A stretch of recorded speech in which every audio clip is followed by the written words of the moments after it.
नाशिक विधान परिषदेतून गोकुळ गीते यांची माघार, गिरीश महाजनांच्या शिष्टाईला यश, संकटमोड गिरीश महाजनांचा राजकीय भाव वधारला।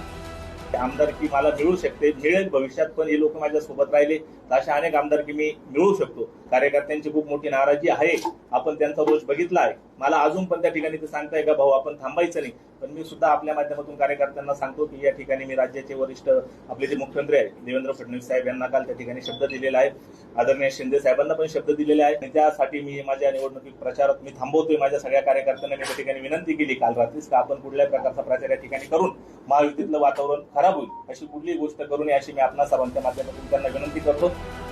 नाशिक विधान परिषद निवडणुकीमध्ये भाजपचे बंडखोर उमेदवार गोकुळ गीते आपल्या उमेदवारीवर शेवटपर्यंत ठाम राहिले होते।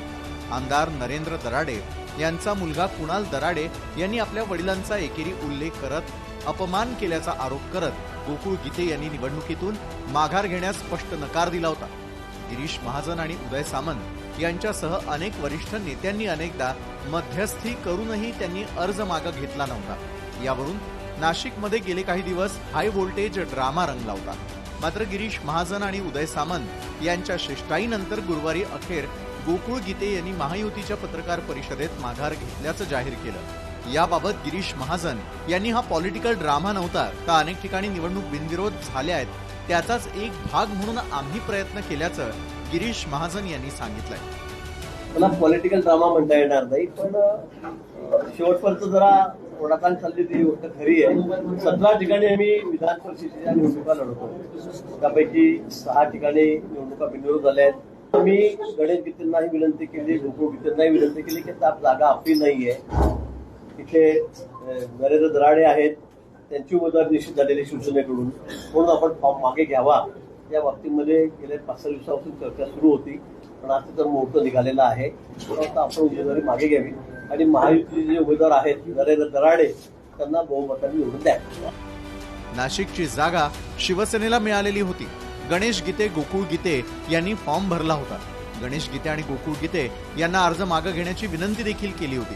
त्यानुसार त्यांनी सकारात्मक प्रतिसाद दिल्याची भावना महाजन यांनी पत्रकार परिषदेतून व्यक्त केली।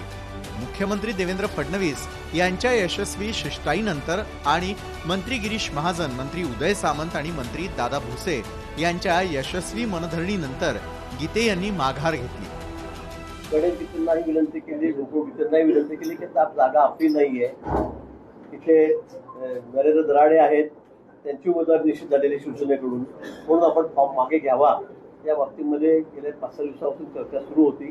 शिंदे साहेबांकडे पण 2-3 बैठकी त्यांची भेट गणेश गीतेंनी त्या ठिकाणी घेतली, गोकुळ गीतेंनाही घेतली आणि त्यानंतर तर मग आज निर्णय झालेला आहे, आता आपण उमेदवारी मागे घ्यावी आणि महायुतीचे जे उमेदवार आहेत नरेंद्र दराडे त्यांना बहुमताने निवडून द्या। निश्चित त्यांचा विचार केला जाईल। गेल्या आठवडाभर आमदार नरेंद्र दराडे यांचे चिरंजीव कुणाल दराडे यांनी गीते यांच्या वडिलांचा अवमानजनक उल्लेख केला होता। तो विषय गोकुळ गीते यांनी प्रतिष्ठेचा केला होता। गुरुवारी गोकुळ गीते यांची मनधरणी करण्यात गिरीश महाजन आणि उदय सामंत यांना यश मिळालं।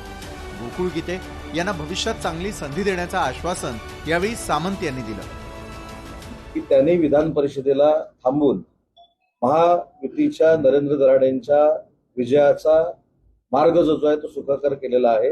याच्यामुळं कुठचाही भविष्यामध्ये राजकीय अन्याय गोकुळजींवर होणार नाही याची दक्षता दोन्ही पक्ष घेतील। जे योगदान गोकुळजींनी या निवडणुकीसाठी दिलेलं आहे ते फुकट जाणार नाही, एवढंच मी आपल्याला सांगतो। बिचारे गोकुळजी आता नव्यानं या सगळ्या प्रक्रियेमध्ये येत आहेत। अतिशय चांगल्या पद्धतीचा तो कार्यकर्ता आहे, लोकांशी नाळ जुळलेला कार्यकर्ता आहे, भविष्यामध्ये त्यांना देखील पॉलिटिकल करिअर आहे। गेल्या आठवडाभर राज्याच्या राजकारणामध्ये नाशिकमधील अर्ज माघारीची चर्चा जोरदार रंगली होती। गिरीश महाजन यांनी यासाठी विशेष प्रयत्न केले होते। गेल्या आठवडाभर महाजन नाशिकमध्ये तळ ठोकून होते। त्यांनी गोकुळ गीते यांच्या माघारीसाठी मुख्यमंत्री फडणवीस आणि उपमुख्यमंत्री एकनाथ शिंदे यांच्यासोबत चर्चा घडवून आणली। गोकुळ गीते यांच्या माघारीमुळे आता राज्याच्या राजकारणात गिरीश महाजन यांची संकटमोचक म्हणून असलेल्या ओळखीवर शिक्कामोर्तब केलेलं आहे। ब्युरो रिपोर्ट, लोकशाही मराठी, मुंबई। लोकशाही मराठी, ऐका, पहा, जागरूक रहा.